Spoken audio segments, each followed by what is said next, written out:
Bonjour à tous, je suis Christelle, sorcière multicasquette et créatrice du podcast Ma vie de sorcière. Je te partage des réflexions, des astuces de sorcière, de la magie que tu peux mettre facilement au quotidien pour oser enfin être réellement qui tu es et révéler ta puissance. Si cela te plaît, je t'invite à partager les épisodes à des proches et aussi à venir y mettre une jolie note et un joli commentaire sur la plateforme de ton choix. Et si tu veux aller plus loin, tu peux me rejoindre dans le Coven Initiation afin d'en apprendre plus sur la sorcellerie et l'énergétique, de rencontrer des sorcières passionnées comme toi et de pouvoir créer ta propre magie. Et c'est parti pour l'épisode du jour. Bonjour à tous, bienvenue dans ce podcast du jour. Je suis Christelle de Ma vie de sorcière et on se retrouve quotidiennement dans des nouveaux épisodes de podcast pour pouvoir échanger sur des thématiques qui sont précises. Et là, depuis quelques semaines, je te parle de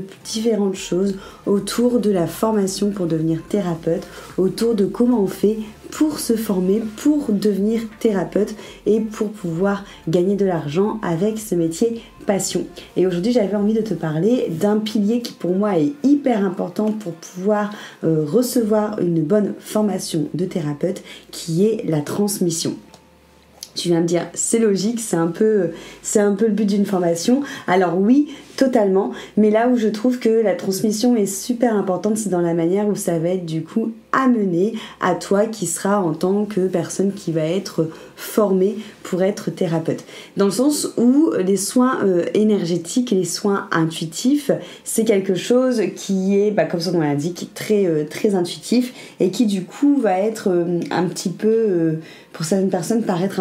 un peu flou, qui va pas être par exemple comme des mathématiques ou comme certaines matières qu'on peut retrouver à l'école où c'est tout blanc ou c'est tout noir. Et du coup dans la transmission, c'est là où le côté subtil va être hyper important à avoir et hyper important à trouver une personne qui est apte à pouvoir te transmettre de cette manière. C'est qu'en effet dans cette notion de formation pour devenir thérapeute, il y a forcément la méthode, on va dire la technique et les différentes étapes, les grosses étapes du soin ou du coaching ou de l'accompagnement qui sont là et qui sont toujours les mêmes et qui permettent vraiment de pouvoir bien encadrer les personnes, par exemple de manière très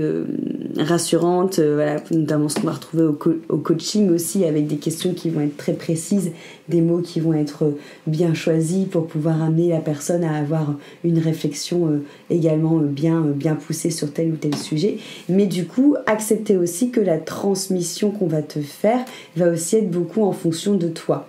Je m'explique, c'est-à-dire que autant tout ce qui va être protocolaire, tout ce qui va être il faut passer par telle ou telle étape, ça va être très standardisé. Par contre, la manière où ça va être amené, la manière où du coup on va venir pousser certaines étapes plus que d'autres, ça va vraiment beaucoup dépendre de la personne qui va venir se faire former. Parce que vous avez toutes des sensibilités différentes, vous avez toutes des outils qui vont vous parler plus que d'autres, vous avez toutes en effet des capacités aussi, on va dire ça comme ça, qui vont être différentes. C'est comprendre aussi que moi je sais que j'aime beaucoup me former, même si c'est sur des choses que j'ai déjà eu des bases, j'aime beaucoup me former avec d'autres thérapeutes parce que comme en effet l'énergétique c'est pas quelque chose qui comment je veux dire, comme les mathématiques où tu as une seule et même formule avec un seul et même résultat, même si tout s'explique de la même manière et que finalement on en revient toujours au même tronc commun et que ça se rejoint toujours, les mots qui vont être en effet utilisés par les personnes, leur sensibilité, leur vibration et aussi les plans sur lesquels ils travaillent vont vraiment avoir un impact sur comment est-ce que tu vas percevoir le message. Et c'est pour ça que je trouve ça par exemple hyper intéressant de travailler sur les chakras, quelque chose qui est méga connu, mais de travailler sur les chakras avec différents formateurs différents, avec différents discours qui vont être différents, parce que peut-être que là où un formateur aura eu un discours pour t'expliquer quelque chose qui n'aura pas su toucher ta sensibilité ou toucher ta compréhension ou toucher ton âme, peut-être qu'un autre formateur aura les bons mots pour que directement tu saisisses le sujet et que tu comprennes la subtilité qu'il y a derrière et que tu puisses en faire quelque chose. Donc ça, c'est super important. Après, je pense aussi que dans cette notion de transmission, ce qui est hyper important, et ça c'est pour, à mon avis, tous les... peu importe les domaines, c'est cette notion de pouvoir transmettre avec totalement de la transparence. Moi, je sais que quand je transmets, notamment comme les formations que j'ai pu déjà faire sur l'île ou les transmissions de savoir que je peux donner aux sorcières du Coven, il y a vraiment cette notion de transparence, c'est-à-dire que je vais pas justement vous dire ok, je garde cette méthode ou je garde cet outil pour moi et j'en parle à personne. Loin de là, moi, mon but de vous transmettre les choses, c'est de vous transmettre les choses de manière totalement généreuse et surtout avec un maximum de points de vue, un maximum de sensibilité, un maximum d'outils le plus riche possible pour que vous puissiez trouver ce qui vous correspond à vous, ce qui vous ressemble à vous et du coup créer vraiment une pratique qui te ressemble. Donc dans la transmission, il y a aussi ça qui est pour moi important, ça va être cette diversité, cette variété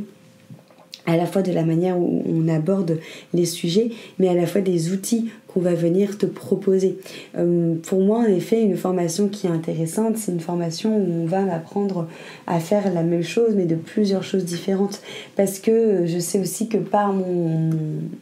profil et par mon expérience, j'ai beaucoup varié en termes d'outils qui m'intéressaient. Et que du coup, le fait en effet d'avoir des outils qui sont divers, qui sont variés, que suivant où on est, ce qu'on a sous la main, suivant nos envies, suivant aussi notre énergie, suivant le chemin dans lequel on est, on n'aura peut-être pas envie forcément d'utiliser la même chose. Et ça va aussi pour les soins énergétiques. Il y a tellement de moyens de faire un soin énergétique que pour moi c'est hyper important dans la transmission de pouvoir, si c'est la possibilité du formateur bien entendu, et surtout si c'est quelque chose dans lequel le formateur croit, de pouvoir vous donner différentes manières de faire les choses. Et après dans la transmission notamment aussi de tout ce qui est énergétique, c'est aussi comprendre qu'on a tous, comme je disais, notre sensibilité, qu'on a tous notre plan, notre vibration et qu'on va pas tous percevoir la même chose. Et c'est ça aussi de comprendre que quand on va faire une formation d'énergétique, d'intuition, de soins, le guérisseur, le formateur va peut-être lui percevoir quelque chose et tu auras peut-être quelqu'un d'autre de la formation qui percevra quelque chose d'autre et toi qui percevras quelque chose d'autre. Et ça ne veut pas dire que les trois ont tort parce que souvent quand on regarde le message c'est le même, mais c'est juste que la manière où ça va être dit, ou les images qui vont être prises, ou comment ça va être amené vont être différentes en fonction justement du référencement, un peu du dictionnaire intérieur que la personne qui fait le soin a. Donc la transmission, forcément, c'est ce qu'il y a de plus important dans une formation et pas que. Là, dans les prochains jours, je vais te faire chaque pilier qui pour moi est hyper important à vraiment faire attention dans une formation. Mais en tout cas, dans une formation, pour moi, ce qu'il faut que tu fasses attention, c'est vraiment que cette transmission soit vraiment complète et qu'elle te donne du coup accès vraiment à différentes clés pour que tu puisses toi-même créer ta boîte à outils, que tu puisses toi-même être sûr que quoi qu'il arrive, tu sois en mesure de te dire ok, je vais pouvoir prendre soin des personnes de cette telle manière et aussi avoir cette intelligence de transmission du formateur, d'être pédagogue. Moi je sais que c'est quelque chose que j'adore, c'est quand la personne ne comprend pas ce que je veux dire en face de moi, c'est de trouver d'autres manières de lui expliquer. Il y a des personnes qui vont trouver ça très chiant, moi j'adore ça, j'adore trouver différentes manières d'expliquer la même chose, de vous trouver différentes images et de quelque part essayer de coller ma pédagogie à ce qui vous ressemble le plus pour que vous compreniez. Quand je faisais des cours de yoga, comme je vous l'ai déjà dit plusieurs fois, mes cours de yoga c'était pour moi une manière d'introduire de manière douce tout ce qui était énergétique et développement spirituel et personnel dans les salles de sport, mais pas que, parce que je travaille beaucoup en entreprise et notamment je travaillais pour une très grosse entreprise qui travaille dans tout ce qui est domaine de site internet, référencement de site internet, et où c'était que des ingénieurs informatiques, hommes principalement, et qui du coup sur le papier ne sont pas forcément ouverts à tout ce qui est spirituel, du moins moins ouvert, on va dire, sur le papier. Donc dans le conscient collectif en termes d'idées reçues qu'on pourrait avoir sur eux. Et j'ai aussi donné cours, autre bon point d'exemple aussi, donner cours de yoga, donc pareil en amenant tout le côté dev perso et dev spirituel à des boxeurs, pareil qui étaient vraiment beaucoup dans la matière et qui ne croyaient pas du tout à ce que je leur racontais. Et finalement, à ma manière de leur amener les choses, en essayant de venir par exemple leur parler de la lithothérapie, de leur parler des énergies, de Shiva, de Shakti, de la vie, des chakras, de comment ça circule, de la mythologie indienne, de leur parler de tout ça, mais de manière en prenant leur code à eux, c'est-à-dire de manière à ce qu'ils puissent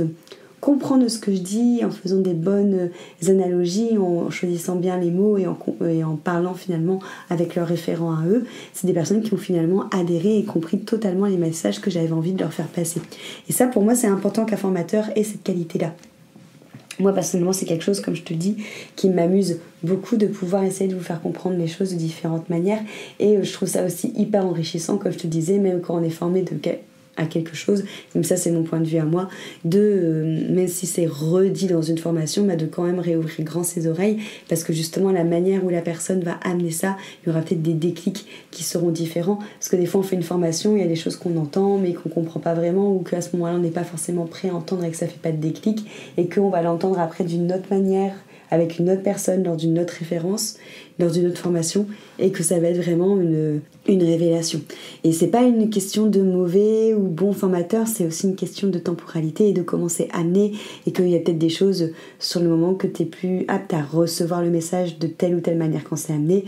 que d'une autre manière. Donc la transmission, hyper importante, et aussi d'observer, comme je disais, le délai de la formation. Alors il va y avoir d'autres choses forcément dans ce délai qui va venir impacter la durée de la formation, notamment les 2 autres piliers dans lesquels je te parlerai demain et après-demain. Mais c'est vrai que le fait aussi d'être sûr d'avoir une formation qui est assez longue pour avoir vraiment un temps de transmission, un temps d'intégration des informations et un temps d'évaluation. Moi personnellement j'aime bien les évaluations, pas parce que ça note et que ça te dit ok c'est bien, tu es validé et tu as ton diplôme, mais plus d'un point de vue personnel, ça permet de voir où est-ce que vous en êtes, c'est-à-dire où est-ce que j'en suis en tant que choses qui sont acquis ou pas du coup. Et c'est ça où je trouve ça intéressant, c'est que justement quand on a tendance, comme moi j'ai eu pendant super longtemps, à avoir un syndrome de l'imposteur, à pas avoir forcément confiance en soi, à pas avoir forcément confiance en ses capacités, et avoir du coup cette sensation qu'il manque toujours un outil, ou on n'est pas forcément légitime de faire ça, le fait d'avoir des évaluations parce que finalement tout ça c'est qui se raconte ça, c'est notre mental, c'est notre ego, donc d'avoir une évaluation qui derrière parle finalement le même langage que notre mental, et que cette évaluation te donne une note qui te dit ok regarde tu es validé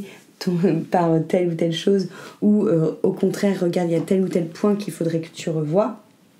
C'est pas dans cette notion de dire tu es bien ou tu es nul, ou c'est bien c'est pas bien, c'est plus une notion de dire ok regarde ton mental il pense que tu n'es pas légitime parce que tu as plein de séquelles. C'est pas vrai, parce que finalement ton évaluation elle montre qu'il y a plein de choses que tu as acquis, mais par contre c'est vrai qu'il y a cette partie-là ou cette partie-là que ça a l'air d'être pas très acquis pour toi. Est-ce que tu veux qu'on revienne ensemble dessus? Est-ce que tu veux que je te l'explique autrement? De quoi toi tu aurais besoin pour que justement tu te sentes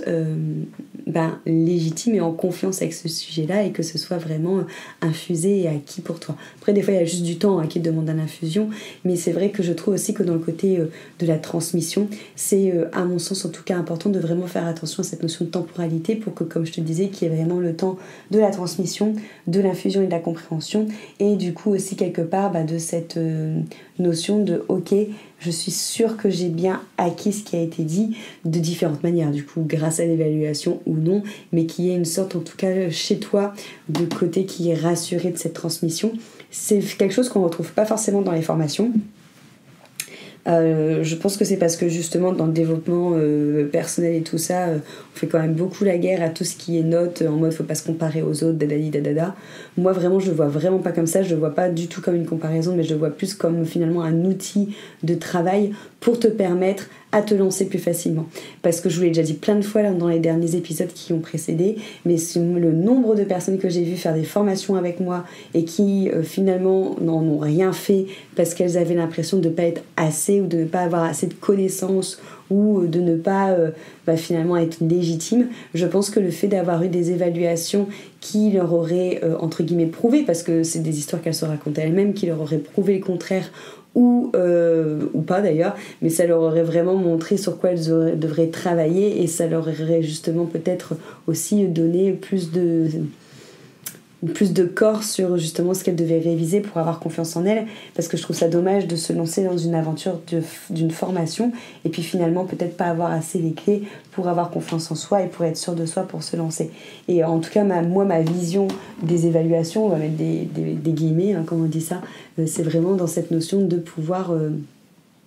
finalement voir ce qui a été acquis du côté, voir ce qui n'a pas été acquis et voir comment est-ce qu'on peut amener autrement les choses qui n'ont pas été acquis pour que justement l'élève puisse prendre confiance en ses capacités, prendre confiance en ce qu'il sait pour pouvoir se lancer et pour pouvoir déployer ses ailes et s'expanser. Donc forcément la transmission dans une formation, c'est à mon sens ce qu'il y a de plus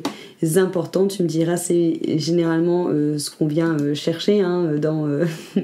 dans une formation, c'est vraiment cette notion d'apprentissage, de transmission. Souvent on aime bien en effet voir tout ce qui est à portée de main, c'est-à-dire tout ce qu'on va vous donner comme valeur ajoutée, comme savoir, parce que ça rassure aussi de se rendre compte concrètement qu'est-ce que je vais apprendre dans cette formation et qu'est-ce que ça va m'amener quoi. Donc voilà, j'espère en tout cas que ce podcast t'aura donné des clés pour encore une fois essayer peut-être de voir ce qui te correspondrait le mieux en termes de formation, de voir en effet en termes de transmission, ce que tu recherches. Est-ce que c'est vraiment quelque chose quels sont tes points entre guillemets, je vais dire, sur lesquels tu veux être vigilant lorsque tu recherches une formation? Quelles sont les transmissions justement que tu aimerais porter peut-être plus à l'écoute lorsque tu cherches une formation, quels sont les points que je dirais précisément qui sont non négociables, que tu es sûr de vouloir avoir dans une formation. Ça c'est une bonne question à se poser, c'est d'ailleurs des questions que je pose souvent aux personnes que j'ai la chance on va dire d'avoir dans mon entourage et qui m'aident à créer mes